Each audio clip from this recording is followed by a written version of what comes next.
Υπό τον ήχο της ανατριχιαστικής μουσικής του θρυλικού κακού της πάλης Undertaker ή αλλιώς νεκροθάφτη, ο Ντόναλντ Τραμπ ανεβαίνει στη σκηνή για την ομιλία του στην Αριζόνα.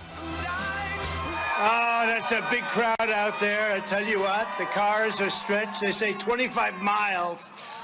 I love Arizona. We had a tremendous victory in Arizona that was taken away. Ο τέως πρόεδρος συγκέντρωσε έως τώρα χορηγίες $115 εκατομμυρίων, ενώ το 82% των Ρεπουμπλικανών φαίνεται ότι θα τον στηρίξουν αν αποφασίσει να είναι ξανά υποψήφιος το 2024. Στην ομιλία του ο Τραμπ δεν επανέλαβε μόνο τους ισχυρισμούς του για εκλογική νοθεία, επιτέθηκε και στην διακυβέρνηση του Τζο Μπάιντεν.